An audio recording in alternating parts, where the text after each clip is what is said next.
Life on the Mississippi by Mark Twain. Chapter 55. A Vendetta and Other Things. During my 3 days' stay in the town, I woke up every morning with the impression that I was a boy, for in my dreams the faces were all young again, and looked as they had looked in the old times. But I went to bed 100 years old every night, for meantime I had been seeing those faces as they are now. Of course, I suffered some surprises along at first, before I had become adjusted to the changed state of things. I met young ladies who did not seem to have changed at all, but they turned out to be the daughters of the young ladies I had in mind, sometimes their granddaughters. When you are told that a stranger of 50 is a grandmother, there is nothing surprising about it. But if, on the contrary, she is a person whom you knew as a little girl, it seems impossible. You say to yourself, how can a little girl be a grandmother? It takes some little time to accept and realize the fact that while you have been growing old, your friends have not been standing still in that matter. I noticed that the greatest changes observable were with the women, not the men. I saw men whom 30 years had changed but slightly, but their wives had grown old. These were good women. It is very wearing to be good. There was a saddler whom I wished to see, but he was gone. Dead these many years, they said. Once or twice a day the saddler used to go tearing down the street, putting on his coat as he went, and then everybody knew a steamboat was coming. Everybody knew, also, that John Stavely was not expecting anybody by the boat, or any freight either. And Stavely must have known that everybody knew this. Still, it made no difference to him. He liked to seem to himself to be expecting 100,000 tons of saddles by this boat, and so he went on all his life, enjoying being faithfully on hand to receive and receipt for those saddles, in case by any miracle they should come. A malicious Quincy paper used always to refer to this town, in derision, as Stavely's Landing.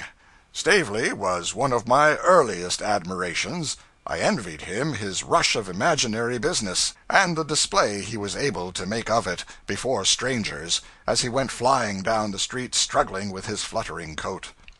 But there was a carpenter who was my chiefest hero. He was a mighty liar, but I did not know that. I believed everything he said. He was a romantic, sentimental, melodramatic fraud, and his bearing impressed me with awe. I vividly remember the first time he took me into his confidence. He was planning a board, and every now and then he would pause and heave a deep sigh, and occasionally mutter broken sentences, confused and not intelligible, but out of their midst an ejaculation sometimes escaped which made me shiver and did me good. One was, "Oh God, it is his blood!" I sat on the tool chest and humbly and shudderingly admired him, for I judged he was full of crime. At last he said in a low voice, "My little friend, can you keep a secret?" I eagerly said I could. "A dark and dreadful one?" I satisfied him on that point. "Then I will tell you some passages in my history, for, oh, I must relieve my burdened soul, or I shall die." He cautioned me once more to be as silent as the grave. Then he told me he was a red-handed murderer. He put down his plane, held his hands out before him, contemplated them sadly, and said, "Look, with these hands I have taken the lives of 30 human beings." The effect which this had upon me was an inspiration to him, and he turned himself loose upon his subject with interest and energy.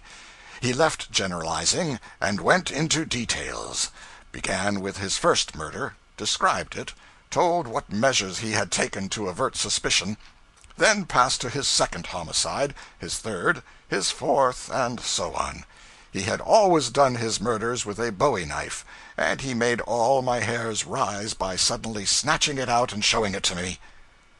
At the end of this first seance, I went home with 6 of his fearful secrets among my freightage, and found them a great help to my dreams, which had been sluggish for a while back. I sought him again and again on my Saturday holidays. In fact, I spent the summer with him, all of which was valuable to me. His fascinations never diminished, for he threw something fresh and stirring in the way of horror into each successive murder. He always gave names, dates, places, everything. This, by and by, enabled me to note two things: that he had killed his victims in every quarter of the globe, and that these victims were always named Lynch. The destruction of the Lynches went serenely on, Saturday after Saturday, until the original 30 had multiplied to 60, and more to be heard from yet. Then my curiosity got the better of my timidity, and I asked how it happened that these justly punished persons all bore the same name. My hero said he had never divulged that dark secret to any living being, but felt that he could trust me, and therefore he would lay bare before me the story of his sad and blighted life. He had loved one too fair for earth, and she had reciprocated with all the sweet affection of her pure and noble nature. But he had a rival, a base hireling named Archibald Lynch, who said the girl should be his, or he would dye his hands in her heart's best blood. The carpenter, innocent and happy in love's young dream, gave no weight to the threat, but led his golden-haired darling to the altar, and there the two were made one. There also, just as the minister's hands were stretched in blessing over their heads, the fell deed was done with a knife, and the bride fell a corpse at her husband's feet. And what did the husband do? He plucked forth that knife, and kneeling by the body of his lost one, swore to consecrate his life to the extermination of all the human scum that bear the hated name of Lynch. That was it. He had been hunting down the Lynches and slaughtering them from that day to this, 20 years. He had always used that same consecrated knife. With it he had murdered his long array of Lynches, and with it he had left upon the forehead of each victim a peculiar mark, a cross, deeply incised. Said he, "The cross of the mysterious avenger is known in Europe, in America, in China, in Siam, in the tropics, in the polar seas, in the deserts of Asia, in all the earth. Wherever in the uttermost parts of the globe a Lynch has penetrated, there has the mysterious cross been seen, and those who have seen it have shuddered and said, 'It is his mark. He has been here.' You have heard of the mysterious avenger. Look upon him, for before you stands no less a person. But beware, breathe not a word to any soul. Be silent and wait. Some morning this town will flock aghast to view a gory corpse. On its brow will be seen the awful sign, and men will tremble and whisper, 'He has been here. It is the mysterious avenger's mark.' You will come here, but I shall have vanished. You will see me no more." This ass had been reading the Gibbeneno, no doubt, and had had his poor romantic head turned by it, but as I had not yet seen the book then, I took his inventions for truth, and did not suspect that he was a plagiarist. However, we had a Lynch living in the town, and the more I reflected upon his impending doom, the more I could not sleep. It seemed my plain duty to save him, and a still plainer and more important duty to get some sleep for myself. So at last I ventured to go to Mr. Lynch and tell him what was about to happen to him, under strict secrecy. I advised him to fly, and certainly expected him to do it, but he laughed at me, and he did not stop there. He led me down to the carpenter's shop, gave the carpenter a jeering and scornful lecture upon his silly pretensions, slapped his face, made him get down on his knees and beg, then went off and left me to contemplate the cheap and pitiful ruin of what, in my eyes, had so lately been a majestic and incomparable hero. The carpenter blustered, flourished his knife, and doomed this Lynch in his usual volcanic style, the size of his fateful words undiminished. But it was all wasted upon me. He was a hero to me no longer, but only a poor, foolish, exposed humbug. I was ashamed of him, and ashamed of myself. I took no further interest in him, and never went to his shop any more. He was a heavy loss to me, for he was the greatest hero I had ever known. The fellow must have had some talent, for some of his imaginary murders were so vividly and dramatically described that I remember all their details yet. The people of Hannibal are not more changed than is the town. It is no longer a village. It is a city, with a mayor and a council and waterworks, and probably a debt. It has 15,000 people, is a thriving and energetic place, and is paved like the rest of the West and South, where a well-paved street and a good sidewalk are things so seldom seen that one doubts them when he does see them.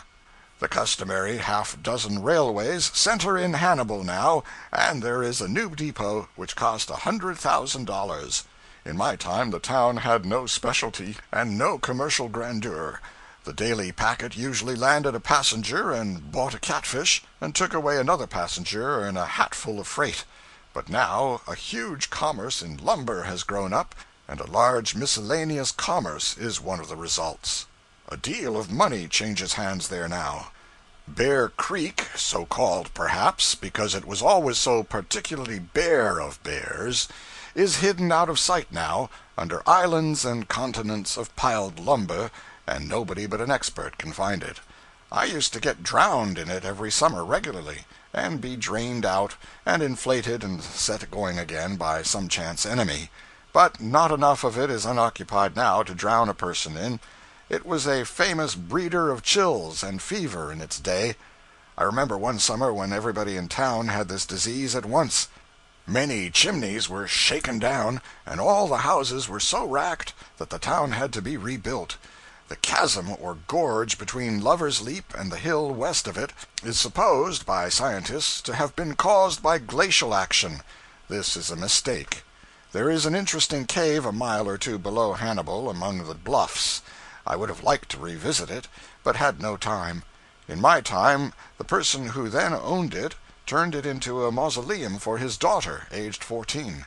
The body of this poor child was put into a copper cylinder filled with alcohol, and this was suspended in one of the dismal avenues of the cave. The top of the cylinder was removable, and it was said to be a common thing for the base order of tourists to drag the dead face into view and examine it and comment upon it.